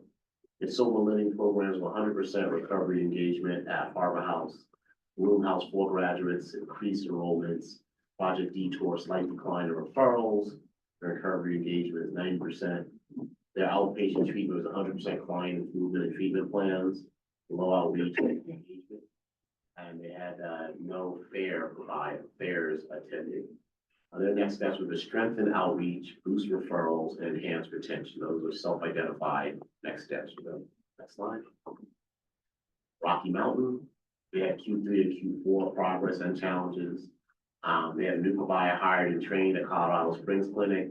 Their services launched November 1st, but no outpatient patients were identified during Q3 and Q4. We'll come back to this group. They had underrepresented reported data. Some eligible patients were missing in their tracking. Some of the key findings, solutions, they provider education needed on identifying and documenting patients. There's some variability across their sites. And then some new standard operating procedures were created for improved tracking and reporting. I think the tracking and reporting was lacking. Program enhancement, they shift to an opt-out model. They updated tracking in the EHR. They had some mid-quarter monitoring.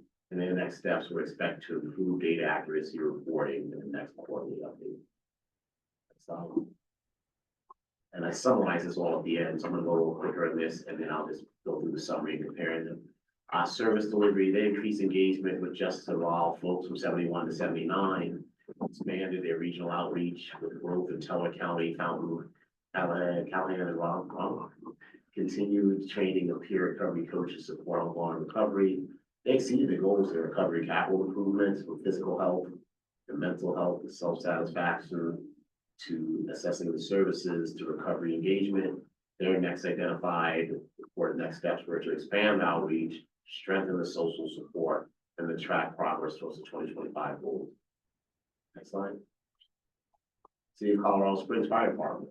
So their service delivery, the increased engagement with justice involved individuals from 71 to 79. And a hot team alliance from 62 to 76. They expanded regional outreach, they continued training peer recovery. They exceeded their goals of physical health, mental health, self-satisfaction, access to service and recovery engagement. Their next steps were to expand outreach, strengthen social support, and track progress to their 2025 goals. Is this the same as the prior slide, just with a different heading? I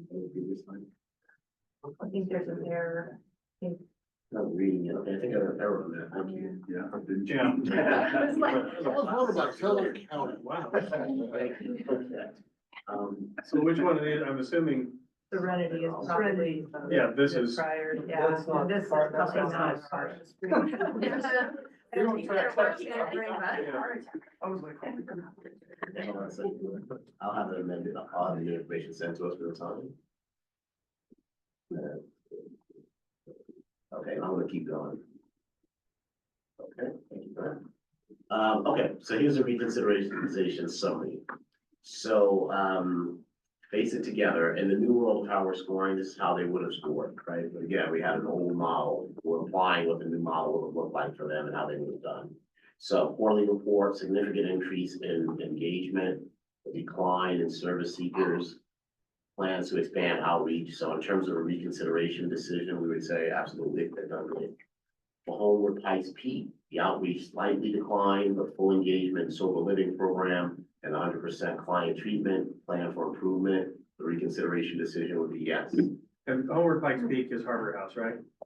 Yes. Yes, okay, thank you. And then for Rocky Mountain, this is the one that I highlighted earlier, missing data, significant, poor program evaluation, pending provider education. I would like to send this group the full analysis to take a look at. This is one where it's hard to understand how some of the patients weren't treated and things weren't done, but the funding was received. This will be one where maybe we could have a conversation with the group to understand more about what's happening. Serenity Recovery exceeded the goals of recovery capital. The City of Colorado Springs exceeded their goals as well. And I'll get that report. I'm gonna get that sent to me and I'll read that one. So I double that one. So in terms of the reconsideration as they apply, the thoughts were 4 out of 5 would be very valid to consider. Can we go back to Serenity Recovery, please? So they mentioned justice involved individuals, and also within Teller County as well. I'd like to know where the stats came from for Teller County. I can ask them that. Yeah. They sent the data to us, so I can go and ask them. I'd like to get those stats as far as their criminal justice involved individuals, where those stats came from. Thank you. Okay, I'll send their full report to this group as well, and then I'll ask Please. for that, and I'll report that out to the meeting.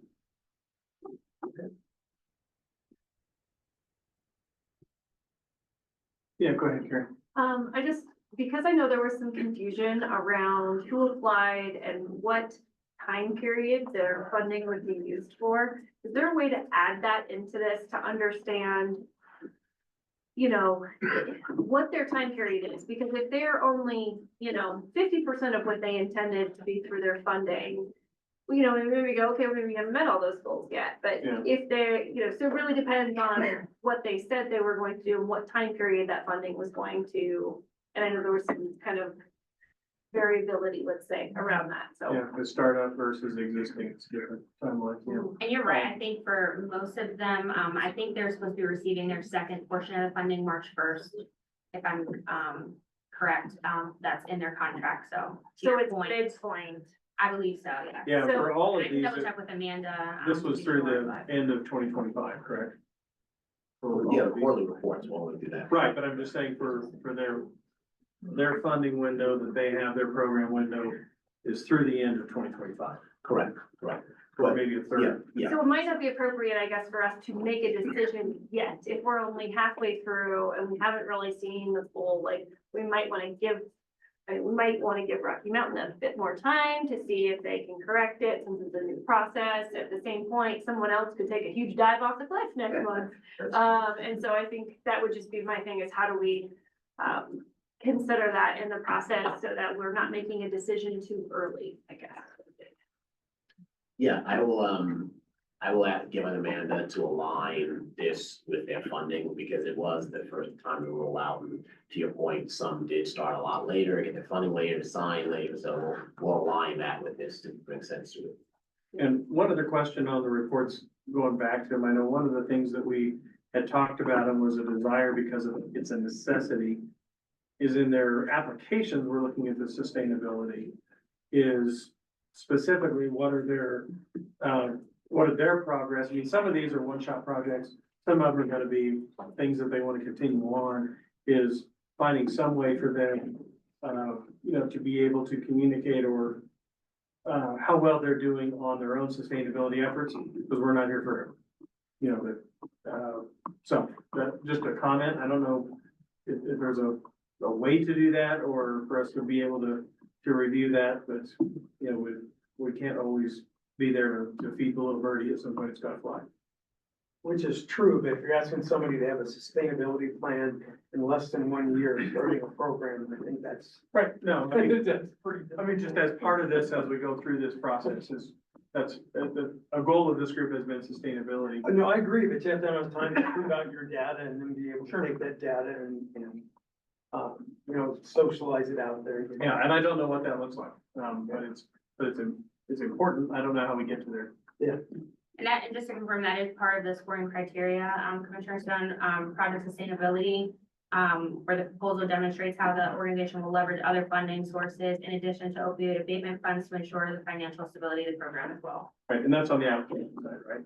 Yep. Yeah, and I'm just talking about at some point in a review process, not necessarily, quarterly may not be appropriate, but at some point in this is that and it may even be that sustainability is that they have a plan.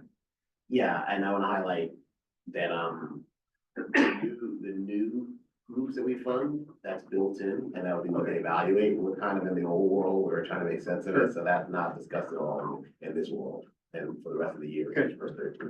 Thank you. Any other questions about these? And then I want Yes, to. Carrie, go ahead. I have a comment, and I just want to say thank you. As we're talking about old and new and all of these things, I really want to say thank you for breaking this down in a way that we will be able to comparison, breaking it down in a way that we can actually evaluate these with hopeful, really good, metrics and really appreciate the work that you did. Thank you. Thank you. Yeah, I think it's hard right now. They're kind of throwing best things they're doing at us, and it's like good data, but how do you make sense of it? How does it connect? So that's my methodological problem, but we'll get it right for the next round. And we did try to score it as if, but I just didn't think it was fair to go back to them and say now measure it based on this after we got funded. So, but so the groups that we are suggesting move forward are doing really good. And then I got the news, we go back and so one was a duplicate, but all 5 were covered. So that slide 67 should have just gone out. So we did cover all 5. It was just repeating it. So nothing missing in each group was talked about. Now, these are the reapplicants, by the way. There are still the other groups out of that 13 that didn't apply. We're gonna talk about those next. Next slide. Okay, so these are the groups that didn't apply for the second round, and we want to talk about how they're doing. So key updates for Q3 and Q4 2024. There's some grant award delays in award acceptance due to legal reviews. This gets to the point we're talking about. Required modifications to the award agreement. The hiring of an opioid survivor family advocate, the hiring process was delayed due to award documentation. They currently do have a candidate in the background check stage, anticipated start date in late January. This was reported to us in December. Purchase and financials, 2024 Chevy office equipment for in the procurement process. Next slide. Colorado State University, project goals to conduct a regional youth prevention needs assessment. Their phase 1 progress, the data was collected, 2 virtual focus groups were held.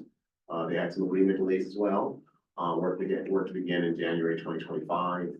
Phase 2 launch, connect effect campaign and conduct youth focus groups, expand prevention education efforts in schools and community organizations, and they're on to strengthen the partnership with regional stakeholders for sustainable impact. Next slide. City of Colorado Springs Fire Department, so SOW 3. They had 119 meetings in Q3. 70 qualified for MAT in Q3, 46 inducted in MAT in Q3, 107 continued in MAT in Q3, 99 in Q4. As you can see, MAT diversions decreased from 19 in Q3 to 9 in Q4. And holiday discharge plans increased from 103 in Q3 to 111 in Q4. MAT returns to custody increased from 6 in Q3 to 30 in Q4. In terms of the SOW4 work, one addiction counselor hired, one supervisor, one security specialist, and one data specialist hired. Incarceration population dropped from 3982 to 3660. SUD services increased from 13% to 17%. Support sessions grew from 53 in Q3 to 172 in Q4. Subgroups rose from 1 in Q3 to 22 in Q4, moving in the right direction. No community visits in Q3 and Q4. And the return to custody rate increased from 1.17 to 4.80. So I wanna say that's beautiful, but that's not us. I think It's the El Paso County Jail for JP. I was like, that's incredible data. I was like, that looks like hard stuff. I was actually wondering how the fire department got people in custody. So. If you have another jail, let me know. That would really. No. I don't want one. Yeah. So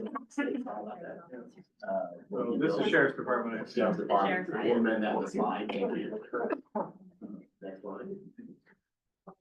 Hard duty, we believe this is hard duty. That's one is outreach and education, and regional outreach coordinator was hired. But outreach efforts paused due to medical needs. New materials were created, community events were organized, sober not dead pop-up tents happened. Recovery support engagement with 42 new members from El Paso, 3 from Teller, and outreach to Casa and Teller counties. Activity 2 is around naloxone and educational distribution. 99 opioid nasal sprays were distributed. They had trainings in the community. They have the opioid overdose reversal kits, 99. And the app offers overdose awareness that was created. We had a backpack event, but it was not held due to staff turnover and the loss of the partnership. So it's rescheduled for 2025. Next slide. Open hearts and open doors. SOW4, I'm not gonna read, I'm just gonna take a look at it. The education, marketing, job training, activities, and sober living. On the last one, can you remind us of the actual dollar amount that they received? Yeah, we'll go back to the slides. This is hard duty, right? Yeah. $102,766. Okay, thank you. Is behind that a way to measure efficacy per dollar? Yeah, just trying to, like, I mean, there's not a whole lot happening here, and so that's what I was trying to compare to as we go through this, but yeah. Yeah, I would say that one group is, specifically highlighted the cost per person they impacted. I really appreciated that, the number they spent and how many people they impacted, and they were able to say, because we got X, it's Y per person we impacted, and that might be that's what I could. I would just maybe ask, as we go through these in the future, maybe we put that dollar amount up there, so it helps us evaluate what are we getting for the money that we. And then we have a question for one group. Do we want to ask a question to this group? I mean, they're here to respond, and they're always interested in giving some more metrics. Is there any follow-up you suggest we ask them? That's easy to do. I think that's an easy metric to produce. Yeah, okay, great. We'll make that ask. Okay. Open hearts and open doors, they were the only one who submitted a picture, so we put it in there. SOW4 was recovery supports and transitions, then education and marketing, job training, their activities around softball and others. They had sober living transition to sober living. They show their overall status are on track. They had some delays with some of their events, and they continue to monitor some of their groups with expected rate or required attention. So this might be one that we could ask a little bit more as well. I mean, what I'm sensing is because they're throwing so much data at us, it's hard to get an overall gestalt for impact. So I think I'm gonna take it back to the ranch and in addition to what they're providing for their next round of reporting, I'm gonna maybe ask a little bit to kind of get a key takeaway, if you will, to real impact, overall impact. But again, I don't wanna change the game too much in midstream with them, but I think a little bit more impact. I'm really just asking for the dollar amount they were awarded Yeah. along with this, and we can all make a. Okay. you Yeah. know, I because think this was 139, if I remember right, so you have to look it up. Yeah, so I mean, if you're looking at a pop-up tent and we interacted with 1,000 people who came by and picked up a brochure, I would expect that the cost. You know, so I don't wanna unfairly look at people who have more intensive programs, that's gonna cost more. But at least if we have the dollar amount that we awarded on this slide, then we can look at that information and kind of compare it to what we awarded. So we'll leave the next one too, but do, Yeah, and this one is $139,283. How much is this one? Real time intervention. This one is 46,200. Okay, 46,200, so a different lens as we look at this thing. The program focuses on suicide prevention. And by engaging youth through outreach, education, and risk reduction strategies. Teen advocacy for recruitment and outreach. On track to meet its targets for the school outreach, on track for its youth serving organizations. Total outreach and responses on track. 30 outreach, 50 responses, 25 participants. Teen advocacy board activities, a meeting on track once a month. Activities slightly behind targets, 5 per month. 4 in Q3, 1 in Q4. Service referrals on track, impact surveys planned for later collection on track to meet goals. Overall grant status on track with recruitment, outreach, and referrals. Slight delay in activities, but targets are still achievable. They seem to catch up within the year.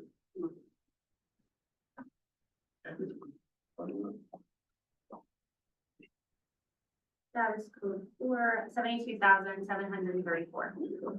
So this program provides essential recovery services with a focus on individuals transition. Summary of the task 1, training needs assessment, complete interviews with 3 first responders and 3 medical practitioners. Task 2, curriculum development, course objective done, curriculum and lesson plans in progress. Google module, completed content on opioid use and trauma-informed communication, surveys pending. Task 4, lifelines film, first responder interview scheduled for January 24th. Film creation and distribution not started. Task 5, pilot training not started yet. Overall status on track, the needs assessment and the content for the module, and delays on curriculum development, pilot training, and film production. So here's a summary of the ones that did not seek to reapply. We've been moving forward this way. So, the ones that are starred are the reapplicants. Yes. So, I think the numbers are reflected there and the highlights or the rationale, some of the notes. You'll see that Rocky Mountain Clinics, again, for the course, we'll ask them some questions we mentioned. Next slide. This is what the rating would have been. Again, this the score is not germane to their current model, but it's a way for us to look at them and get who's thinking about moving forward. So that highlights your question to the RPD, got a 60%, which is what I'm glad, like, we advocated that. That's fine. So, Any questions? Yeah, Sonny, go ahead. Well, so I apologize, but I'll go back to the 2025 timeline. So I'm just trying to rack this in my head. So we start looking at, and there's 5 categories and we're doing 1 category per month. So we will stop reviewing the 5th category in July. Is that what the whole group anticipates? So the hope is that we're going to have to bring together, we're gonna have to expedite at some point, right? So, I mean, so what she's getting at is that July was the hope for the new funding cycle to begin. So unless we pick up the pace at some point, we're gonna be up against it. So my suggestion is to start slow and give the homework, but at a certain point, we're gonna get a lot more homework. And it's gonna be a meeting where we have to make some firm decisions. So, I just wanted Yeah, to thank make sure that was what we were on Yeah. track for. And the alternative is we could try to, and we might be having to do this, if we have 14 groups and we're not able to whittle it down, we could schedule a separate meeting. You did that last time, you had a meeting. I just know it's really hard. My intent was to try to do it in our standard meeting time, but I think we can cross that bridge and have a conversation next month. But thank you for flagging that, yeah. Yeah, I agree. And just as we look at these, I think just for my own self as well as everybody else, this is the first time we're seeing, any response back reports on any of these. So this is to, Commissioner Geiger's comments, this is real early in the process, real early in the program as we, as they're funded throughout the year. So, I think we have to kind of keep in mind for some of these, we don't know where they even were within their own plan. A little bit we do, a little bit of analysis on that, but there's some stuff that I look at that it's like, just because I'm familiar with it, the Open Hearts and, group, which is up in Teller County. Some of the stuff that they're doing in there, I look at it from the Teller County perspective and I'm like, they've actually got a lot done. There may be some tracking things that you'd like to see that would help you review more, but for some of these, depending on where they are, it could just be cycle, it could be, unavoidable things early on in a process of something new, which is unanticipated and they're stubbing their toe out of the gate. It happens. But obviously, we're gonna continue to track this and, see where they are today and we'll see, see what that looks like in the next quarter. Yeah, no, I think that we're not at a point to look at this and say we have to pause funding because all the funding has been given, right? So nobody's in the red zone of risk of funding. And transparency is an amazing thing. They know we're looking at the metrics. They know that they're gonna have to report again in another month. And I suspect those who are behind are gonna catch up and those that are doing well, are gonna try to continue to do well. Just as a reminder, the council has their full report that they submitted along with any additional copy that they had in the hub that we have, where you can access all of our materials here for the council. So those are all in there as well. A lot of pages, a lot of metrics and numbers, but whatever you want something pulled out, like, Lieutenant Marcus will pull that out and send it to you. Okay, website analytics, this came up in our last meeting. You had a question, I think, Commissioner Stone, and we wanted to come back and answer that. We showed the website. I would say it's a success because everybody who applied through the website. They didn't have any glitches. It got in. I think that, and we got all the applications. So as soon as they applied, we got an email with the application. So I think from our standpoint, we were able to get the applications along the way, consolidate and start reading them early. The majority of them did come into the 31st. We have the date and the timestamp and they each came in. They're pretty fascinating to look through it. A lot of them like that last day and like we really started coming in the majority of them. Okay, so the website, one update, had 3,368 total sessions with an average engagement rate of 31%. A lot more spending time on the website, putting applications in. Traffic to the website began on December 9th and saw increased momentum through December 21st. Traffic remained a little minimal over the holiday period and it ramped back up on January 2nd. The site reached peak traffic on January 16th for some reason, reporting 187 total sessions. Traffic began to see a steady decline from January 29th onward. This was after the application was put in, once people were looking at it. The sessions remaining consistent through February, averaging 10 a day. January saw the most site traffic, registering 2,682 total sessions. 29% of these were engaged sessions, 70% of the sessions coming with direct traffic. Direct traffic however reported the lowest engagement time of just 9 seconds coming in and leaving, while nearly all of the channels spent 1 minute and 22 seconds. 1 minute, 22 seconds engaging that site. So this was the kind of request that you had in terms of how we engage in the site. Next slide. Organic search was the most successful channel at driving engagement. It reported an overall engagement rate of 67% and a graded engagement time. Organic search only accounted for 11% of the total sessions, but generated 24% of the total engaged sessions. Probably more data than you wanted to. I think they went out of data. That's direct drove the most sessions, responsible for 6% of the total traffic. Homepage reported the highest engagement time at 1:15 and responsible for 60% of the total sessions. 70% of the total sessions were generated from the apply landing page, with 69% being new users. Next slide. And that's it. Okay. Those are the 40 updated. Yeah, can you go back one Yeah, go ahead. quick slide? Just, it's by definition, I mean, direct traffic, that means they typed in our URL and hit. Then you go to Return. That's, That's like crazy high for a new website. yeah, we did a lot of our, we did a lot of advertising in papers and Yeah. others, people So visit the site. That's people that reacted to something that was sent to them, because otherwise they're not gonna know about it. Right, it's a new site, yeah, good point, thank you. Yeah, so, yeah, and it actually makes sense though also that the highest engagement would be those that came through Google or through another search engine. Just because that tells you they're actively looking for it, so. So good job. Yeah, we'll continue to monitor this. Okay. And I think the next section is our public comments, yeah. So the next section is public comments, where we take comments from the public.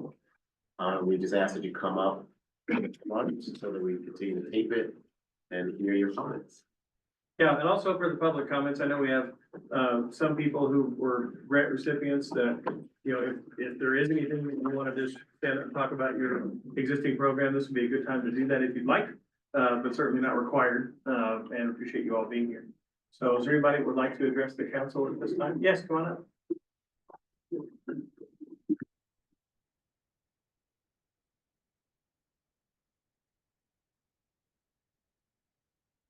Hi, I'm Beth from Homeward Pikes Peak, and I just want to give a little bit of feedback on the quarterly dashboard. There's not a place for us to write a narrative to give like an explanation why there's a change. So for example, on our street outreach, we had a member of the team resign, and so we had a gap of, you know, a team member to deliver services. We also used graduate student interns from UCCS, and they were on their academic break. So that would have been a really reasonable thing to tell you that in a quarterly report. So maybe there's just another way to tweak the reporting feedback mechanism. So that's all. Thank Okay. you. Thank you. Can I try and say a suggestion? Are you suggesting another column or another copy? Yeah, like a column or just, Currently right now, it's very like yes or no. yeah, it's Yeah. it's a Just a checkbox where you comment put a field. number. Yeah. Yeah. That's great. No, I appreciate it. Yeah. You see, we're trying to roll it up and make sense of it. So- Exactly, yeah, That yeah. makes sense. And I really like the dashboard actually for, you know, other kinds of grant reports we do. They don't implement a dashboard like this, and so this is a really good tool. So thank you. Anybody else who would like to address the council? Yes, of course. Sir.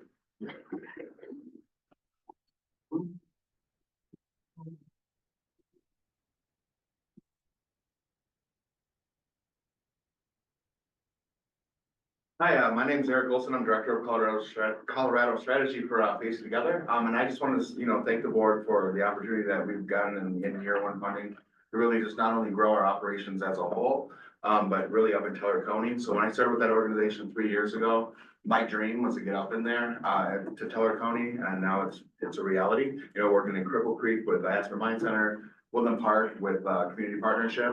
And it's just been an amazing experience. So I just want to say thank you to you guys for giving us that opportunity. Thank you. Anybody else? Yes, sir. Come on up.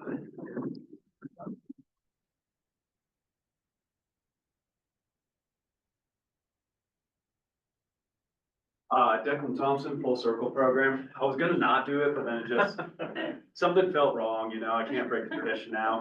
I just want to say thank you guys again for all of the consideration. The last time I was here, winded. I came with, 2 of the participants of the program. That was give or take 5 weeks ago. We're now up to working with 6 different families, and just super excited and really grateful to even be in this position, and excited for what the future holds here in Colorado Springs. We were actually able to hire another staff. He's sitting back there next to me. His name's Tommy. Just moved out here from Georgia yesterday, so hoping to, yeah, he's definitely adjusting to the. I was gonna say, he's out of I'm only going up 2,000 feet.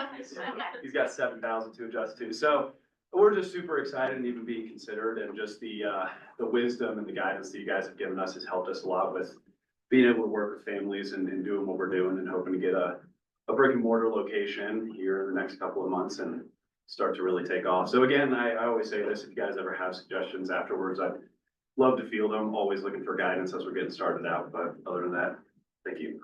So, Great, thank you. awesome. Yes, ma'am, come on up.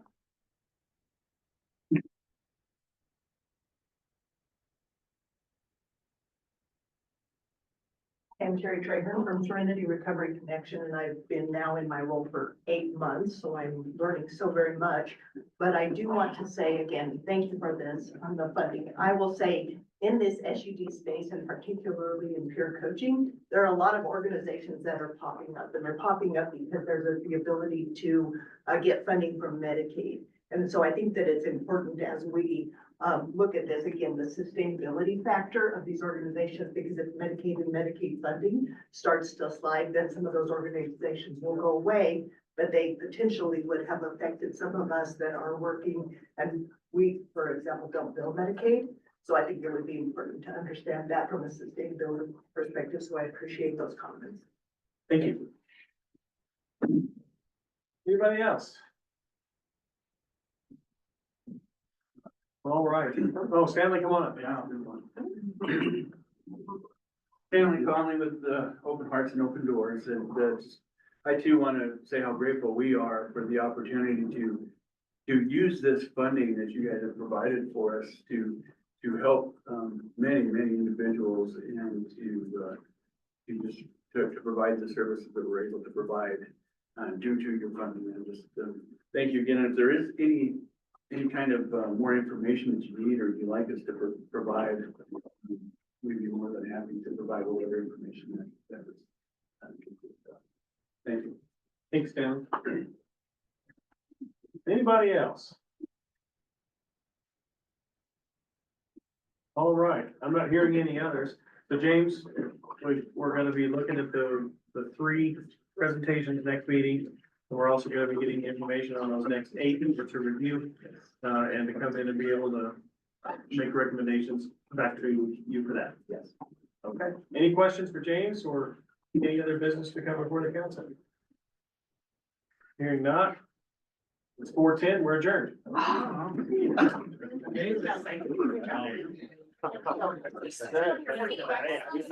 get it right.